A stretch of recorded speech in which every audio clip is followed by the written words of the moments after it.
la montée que Moïse écriva l'histoire d'Adam au Yatsalata au monde.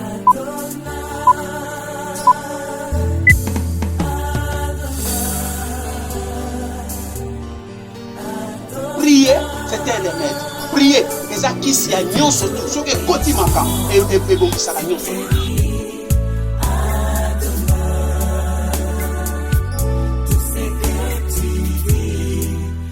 Bonjour, bonsoir, Valandino sur Exode Mission TV.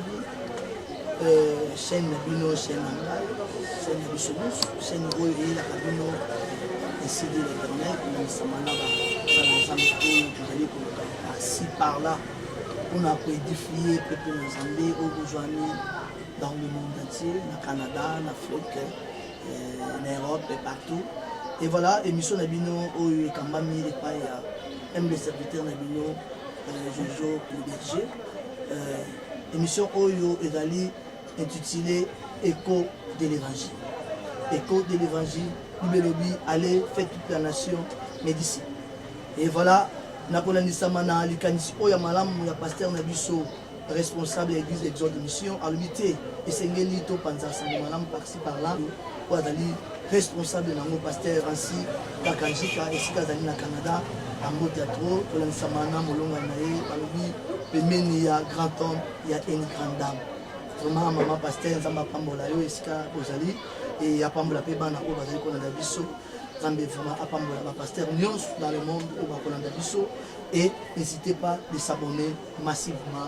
Sans plus tarder, Tozo soit invité à Bisso, on a attelé ce Bisso, sujet à Malam, ou à Mémé Bisso, à Mémé Lyon Nangaï.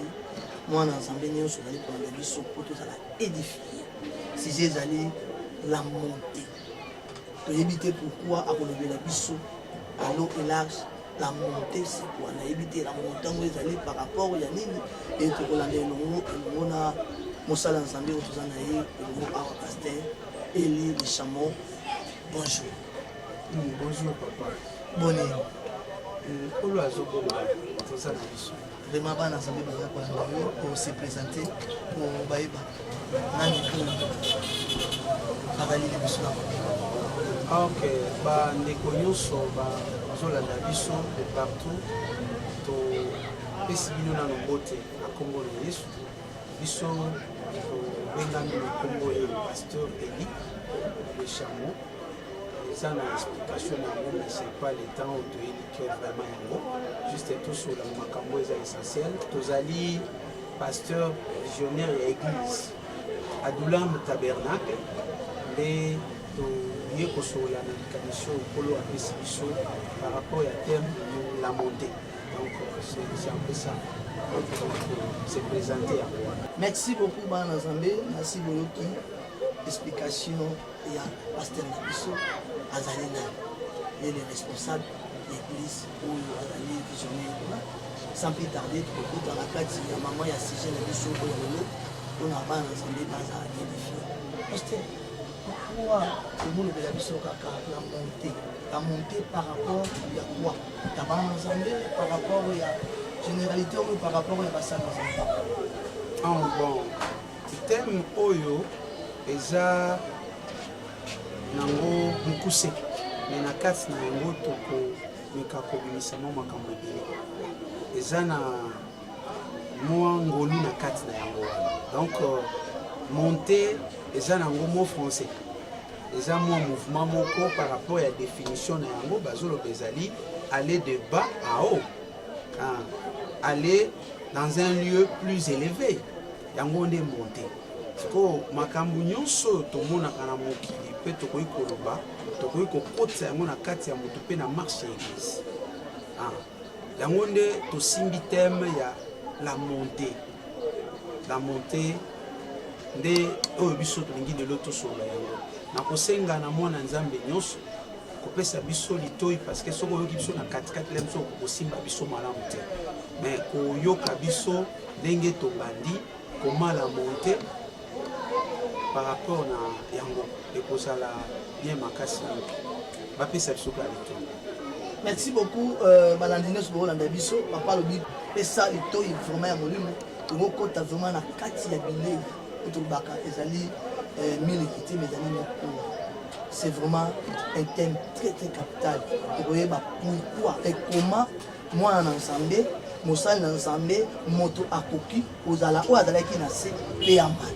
Et le monde a pasteur, tu vois vraiment explication dans la clarité dans le pasteur. Moi je crois que tozosimba thème na biso makati nango tozolinga tozwa bavaler nini kokani na kati na définition na yango touti koloba ke ezotalisa kouta na se mpe komata yango nde esali monte e na flash kotala ke biso bato ya mokili oyo tozondimela Yesu nous croyons à une montée toza na se ya moi et tozozela poto kita te nde poto mata même l'enlèvement eza ko se définir na la montée et lelo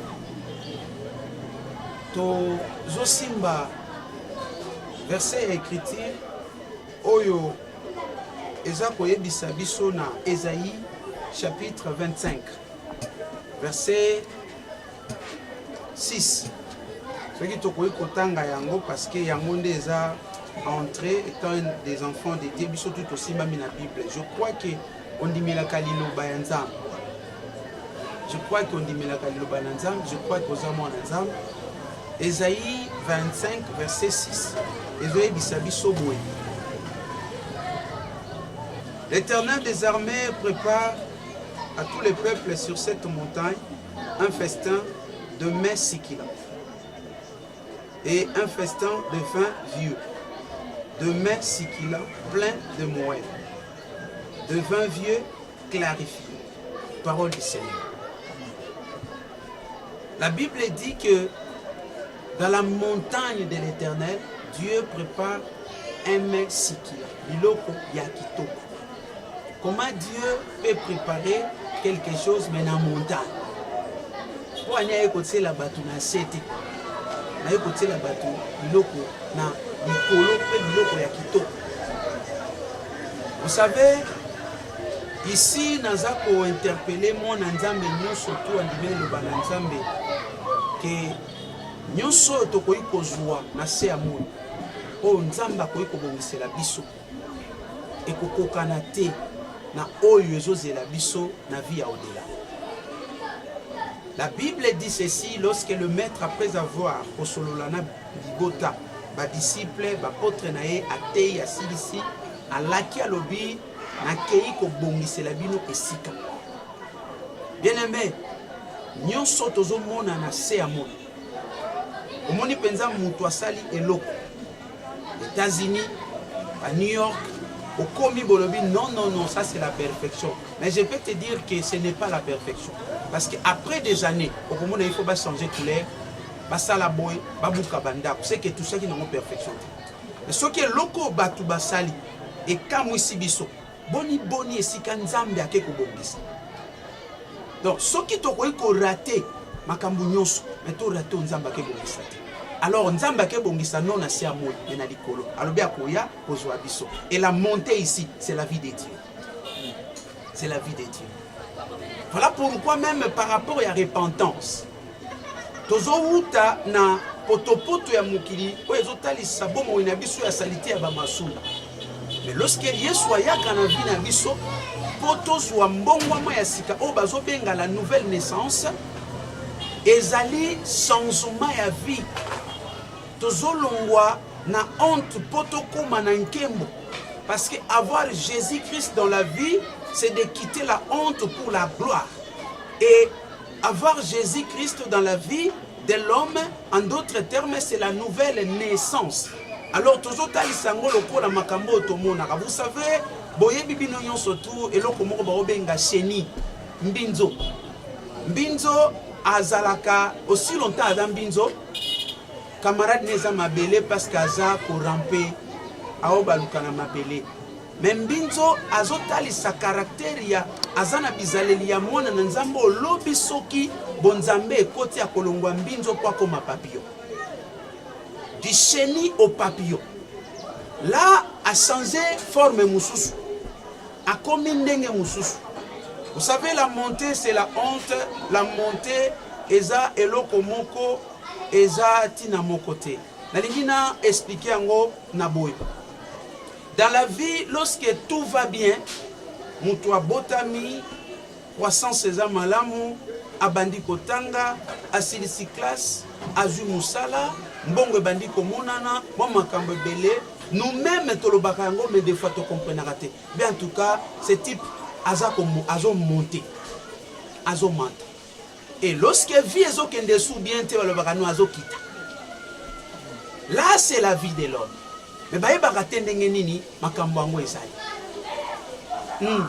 Or, ici, lorsque biso toye pa Nzambe, Nzambe afandi na likolo, en d'autres termes, il domine tout.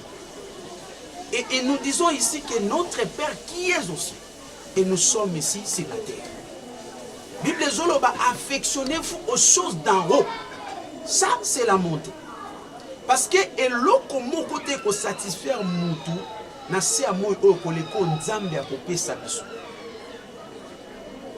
Bien aimé yo mto ozo kangai lokola mwana Nzambe. La montagne ba matakango, il faut ondima koyoka passe. Il faut ondima ko gravir ba étape. Mutu nyonso tout est apé sameli komata montagne. Alors ici, montagne tozo bimisa yango type ya prière. Prière pourquoi? Et si comme mon côté na écriture, oyo bazolo be la prière, poyo kabatalobi on descendait. Toujours on montait dans les temples. On montait pour prier. Donc la prière est toujours comparée par la montée. Pour dire que mon tout so bonde là, azakana seta zakana likolo. Yango moni prière, ezalaka facilité. Prière ezalaka facilité pourquoi? Parce que mutu nyonso tout andimaka exercice wana ya komata na ngomba. Alors que makambo nyonso tout mutu azoluka. Oye ko pesa ye esengo, ifa mata na ngomba ndezozela. Osambela Nzambe, oumeli na nzela Nzambe. Mais écoutez, na pesa yo secret mo. Makambo oluka eza na sete. Makambo zoluka eza likolo. Likolo elakisi montagne. Il faut omata. Ba événement mususu ekanga yo na mokili oyo. Ezolingaka ozwa degré moko ya vie po yango etika. Délivrance na yo et senga au gravir certaines étapes pour que likambo ekanga yo koma mupuse yo koma mulai. On ne peut pas voir Jésus étant tout en étant la taille des sachets sokoza na kata foule. Il faut maintenant moi likolo pour mon Jésus. Moi je crois que Anne amoni mobali na ye Elkana akokasu ko pese mwana ti. Et elle s'est décidée à l'obiter. C'est quoi il faut na kende koluka ngomba na kende montagne. Cela veut dire je vais aller au temple pour prier. Makambo yo ba epesiote. Le haut va te donner. Aux autres versets, aux autres wumisa makambo no ebele pourquoi? Parce que tu ne veux pas te faire un homme et une femme de prière. Prière eza izine oyo etikala jamais kobimisa barate. Mutu ya koti na domaine ya prière akozwa makambo akenda koluka. Écoutez, ce qui otali montagne ezalaka likolo eke kokonda na se panzana. Et le diable azaneka senzi ya Nzambe pona ko donke makambo amonaka. Vous ne voyez pas que lorsque tozota la dollar, je crois na billet nango ya $1 bazo dessiner nini moko to benga ngo pyramide. Pyramide etalisa montagne. Mais okomona lisu ba dessiner ba tiango na sete. Ba tiango likolo. Et oyo keza makambu ya ba élimination. bazolo ba 32e degré si c'est sous c'est qu'on a 32e degré yo mutoko ko yeba sous ko le kangai mais na yebi ke ça na ba degré ndenge moko montagne ezaka na ba degré lisu ba chango likolo pour dire que ce qui au côté pas na biso ba élimination pour comme analyse il faut atteindre ba degré ce qu'on a na so ozwa lisu te. C'est ainsi un enfant de Dieu. Dieu qui a créé les yeux. Étant apesi yango na olenge na nzoto boye. Biso batu ndenge tozawa, tozana misu. Bongo ton homme intérieur, akoki kozanga misu. Cela veut dire quoi? Il y a les yeux qu'il faut au bénéficier nango. Po banda komona makambu, oyo misu ya nzoto komona te. Mais toutes ces choses t'attend, il faut gravir la montagne. Bala mazolo baboy. Boya koyoka maloba ya muto ya fuka maka pe misu na ye fungwa maka. Et il y a des personnes oyo bazolinga ngomba te. Soki okomata na ngomba te okozala retenir na ba réalité ya mukili pe okozala faible. Il a fallu Lot kopimisa ye na Sodome kolo azoloba na ya lobi mata na ngomba. Lot aboyi ko gravir ba montagne. Voilà pourquoi il avait échoué. Mais Jésus-Christ, notre Dieu, il a accepté la montagne de la croix. Voilà pourquoi il est assis à la droite du Père. Parce qu'il n'y a pas la droite du Père sans passer par la croix. Tozawana, tozana ba réalité est belée. Likambo yozomi tuna kamotuna wana na sena moyo kokopesa yo ya noté. Il y avait un bien-aimé appelé Daniel. Après avoir kokoma na difficulté na bokonzi o bazalaki na boumbu kuna na Babylone. Et senga ki batu bakufa. Mais il a fallu mutu akoye ko débloquer situation. Batali bango tout. Bakutaki mutu ya montagne te. Il a fallu un Daniel, l'homme des montagnes. J'avais dit, la montagne, c'est la vie de la prière. Mutu ya lukaka nzambe, azam mutu azo déceler ba secret ya makambo epele. Mutu ya lukaka nzambe, nzambe ko betele li solo, il y a 5 générations, il y a monana noté. Écoutez, c'est dans la montagne, la montée, que Moïse écriva l'histoire d'Adam oya tsalata ko monate. Vous savez, Genèse Mubimba, Moïse azalate. Mais dans la montagne, Dieu a récupéré makambu oyo Moïse a tkali komonate parce que Moïse aza musika na Adam mais akoma Adam. Ce qui nous échappe selon la chair, lorsque nous montons vers Dieu dans la vie de prière, dans la vie de sainteté, on peut avoir la maîtrise. Comme on bête la bateau babota même yo yebi makambo ndeni. Yo zongi bisike sengeli. Le commencement de ce monde est entre les mains de celui qui l'a créé. Jésus-Christ. Lorsque tu combines une intimité, à combien de choses makambo et les cas sur ma génération. Ozo perdre le contrôle de la famille na bino na parce qu'on mis ça la homme ya monté. O lingi ko gravir ba étape té. Satan a ko tika yo aucun de prière. O yembak, o pesa rabadim, mais le diable ne peut pas te laisser ya ko développer via prière. Pas que so développer via prière, o combien inversible. Là, o combien mutu moyen ba simbezate. Je dis parce que la vie de prière, c'est la clé d'une personne, d'un enfant de Dieu, d'un pasteur. Oui, parce que... Il attend des gens, même des pasteurs, depuis bon. Parce que là déjà mingi et puis même tout le monde a pendant des églises, pendant la modération ou bien pendant kids. Pasteur Azane Libanda, il laisse les gens comme ça, puis modérer, chanter, après il y a Yekaka, Amati, Abanyote. Est-ce que les actes dans Madame Moumi? Te, ezali kambu ya mutu ayeba musala zo sala. Vous savez, ezana makambi balenzamba senga biso. Lokola mutu. Asenga genou na biso, pe asenga prier sans cesse. Prier sans cesse. Et tout genou fléchir. Mutu azolingo pesa kokoli sa vie à losambote. Aopi melanzambe loko aopi senga.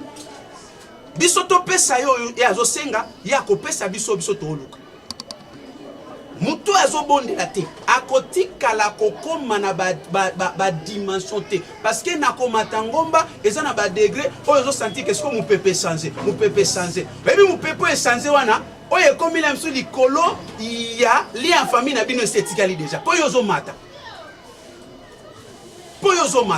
eza na nyama moko ndeke moko kombo na ye corbeau aza le seul oiseau oyo ayaka ko déranger aigle.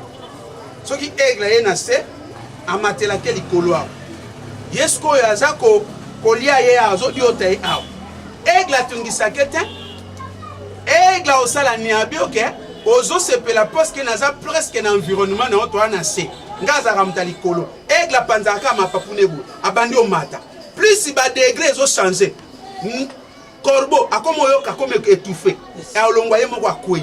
Il y a des choses où il retenir bino famille tango moulaï panzaka mapapu. Si réellement tu es l'enfant du ciel, monte et monte encore là-bas. On se rentre nous se kangaka etikali parce que dans la maladie musumo ye comme na degré à montagne au komeli wana te yango eza biloko ase et otikala na se et otikala na se papa na ngai.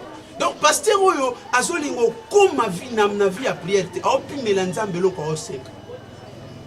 Aussi longtemps nzamba kozwe sengote. La Bible dit ceci, la joie de l'Éternel c'est notre force.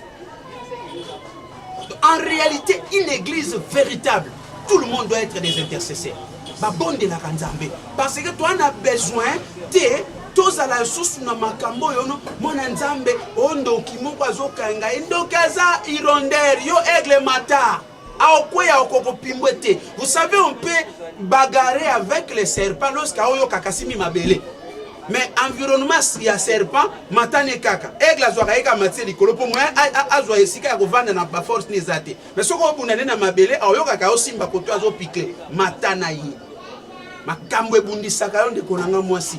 Makambo ebundisaka yo pasteur. Ebundisa ministère na parce que o découvrir na noté que il faut mata. La montagne, c'est la solution. Dieu a préparé pour ses enfants un mets sikila. Un mets sikila. Olingo funga mamisu mata. Olingo comme un abado spirituel mata. Posa makambasete. Il faut mata. Donc c'est ça la montée. Je disais que tout solo loyango na ba dimension tozo kende. Pierre et Jean. Nakati ya Acte chapitre 3e. Balobi boy, Pierre et Jean montaient ensemble au temple. Ils ne descendaient pas. Voilà pourquoi dans l'obaki que lorsqu'on parle de la prière, on n'a jamais parlé de quelque chose de descendre. Talatina yo zalaka deux fois, toke na ngomba mangengenge, toke na bisika boy. La prière a été toujours comparée par la montée. Poto ke luka makambo eleki biso batunase. Nzambe na biso balukaka ye et c'est un Dieu oyo a se comparaka na ba montagne azali kolo bazo kende et continuer au temple à l'heure de la prière. Oh alléluia. C'était la 9e heure. Il y avait un homme boité de naissance qu'on portait et qu'on plaçait tous les jours à la porte du temple appelé la Belle, pour qu'il demandât l'aumône à ceux qui entraient dans le temple. Cet homme, voyant Pierre et Jean, et qui allaient y entrer, leur demanda l'aumône. Pierre, de même que Jean, fixa les regards sur lui et dit, « Regarde-nous. » Il les regardait attentivement, s'attendant à recevoir de quelque chose. Alors Pierre lui dit, je n'ai ni argent, ni or, mais ce que j'ai, je te le donne. Au nom de Jésus-Christ de Nazareth, lève-toi et marche. Vous savez, Babylone Kouroy, ils ont salama, ils ont monté. Baoke na temple pono koluka maka. Lorsque mutu azuvi a monté a komi na ba dimension koleka makambo eza na se amoy.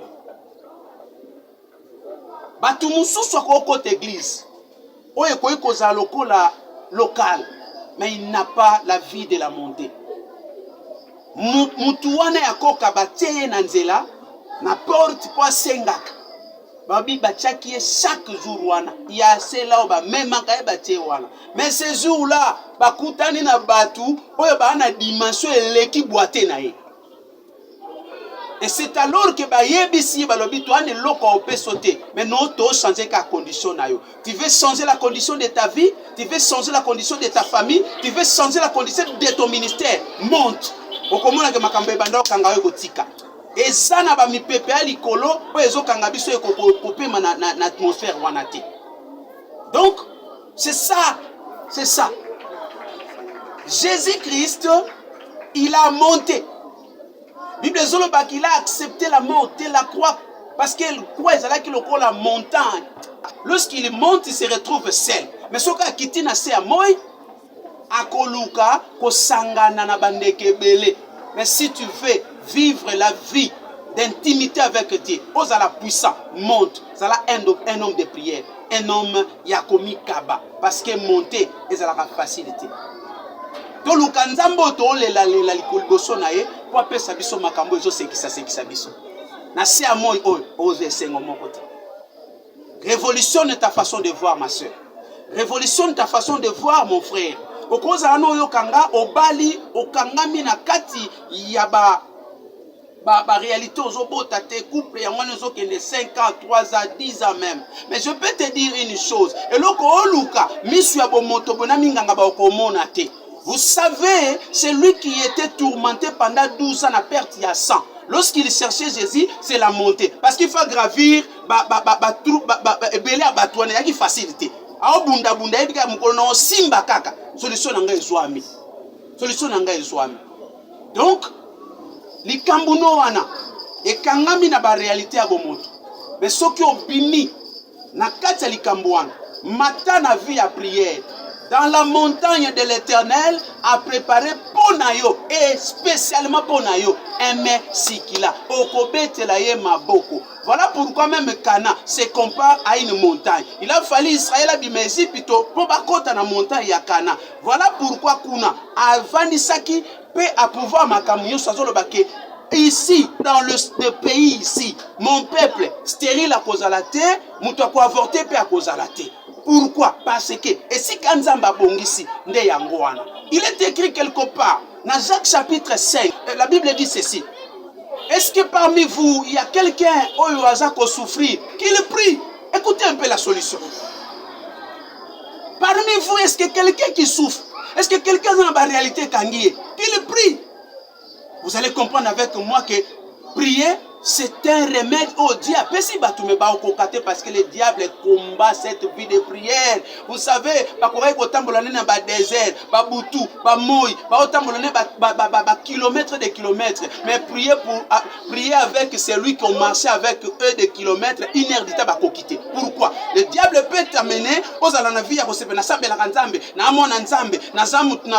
mais la vie de prière, il y a persévérance. Et peut s'amener sur tout.